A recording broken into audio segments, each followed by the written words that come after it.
Viewers, welcome back. You're watching Republic TV. I'm Gesu Bhardwaj, and our top story of the hour, Yashasvi Jaiswal's controversial and dramatic dismal on day 5 of the Boxing Day test between India and Australia at the Melbourne Cricket Ground is causing quite a stir on social media. The dismissal proved to be the final nail in the coffin as Australia registered an 184-run win. In fact, Rohit Sharma also spoke about the controversial call made by the third umpire, saying such decisions always seem to go against the Indian camp, the Indian team. This comes as Yashasvi Jaiswal's controversial and dramatic dismal on the day 5 of the Boxing Day test between India and Australia at the Melbourne Cricket Ground is causing a stir on social media. The dismissal proved to be the final nail in the coffin as Australia registered an 184-run win. Rohit Sharma also spoke about the controversial call made by the third umpire, saying such decisions always seem to go against the Indian camp. In fact, the controversy has costed Team India, which has now come off the WTC Championship. We're also being joined by my colleague Rakshita from the newsroom and a guest who is a former Indian cricketer, Deep Das Gupta. This comes after the controversy surrounding Yashasvi Jaiswal, where he was first given a not out, and then the Aussies appealed, and after that, even though the snickometer showed no ECG reading, Jaiswal was declared to be out. Rakshita. Absolutely, of course. Mr. Deep Gupta, I'll just go straight across to you. Well, we just heard Rohit Sharma also. He was expressing disappointment and also said that we've been at the wrong side of the, such decisions since quite a long time. BGT has been, of course, plagued with such controversies time and again. But what do you think about this particular, this decision? The, experts are divided on this. I would like to know your thoughts on this, sir. First of all, I'd say, listen, technology does not just mean snicko. Technology means a whole gambit of tools which are available to the third umpire. But there, like Rohit mentioned, and I was there, I was on air when this situation happened, and there seems to be a deflection. There's no two ways about it. What was the deflection of is obviously something that is very, very debatable. But obviously the snickometer, which is one of the tools available to the umpire, along with the others. So at times what happens is as soon as we talk about technology, we're only thinking either the ball path or the snicko. There's more to it.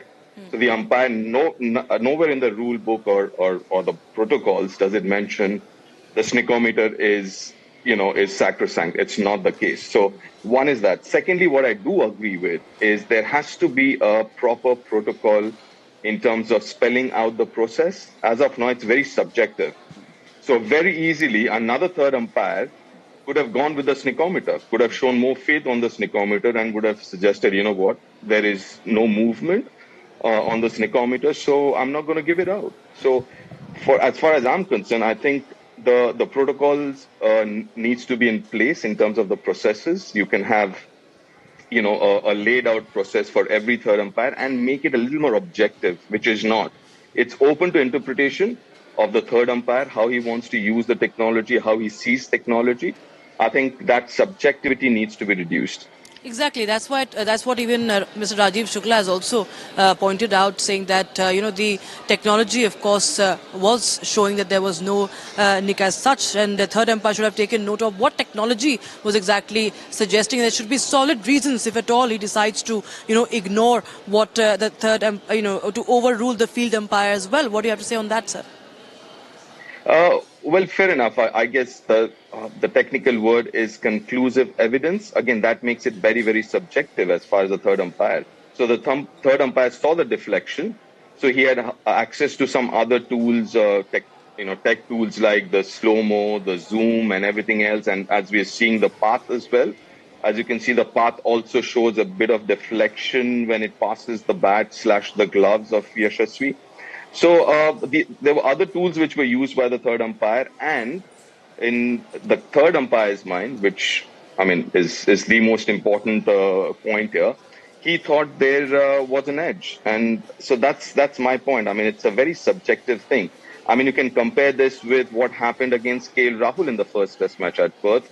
The bat wasn't near, and it was quite visible that the ball had not hit the bat, but there was a spike. And that, in that case, the third umpire went with the spike and not what was, visible to him through slow motions and other things. So that's why I'm saying. So either this was wrong, or that KL Rahul's decision in the Perth test, that was wrong. So somebody got it wrong.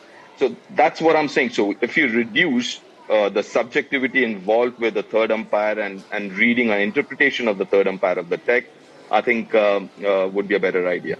Right. Thanks so much, Mr. Deep Dagusta, for joining us with those details. So there you have, viewers. Mr. Deep Dagusta was the former Indian cricketer and also commentator who was in fact closely following this there. And Gesu, of course, it's another controversy during the Border Gavaskar Trophy that India, of course, is right now debating on. But having said that, the Aussies have taken an unassailable lead in this edition of the Border Gavaskar Trophy, much to the dismay of the Indian cricket fans.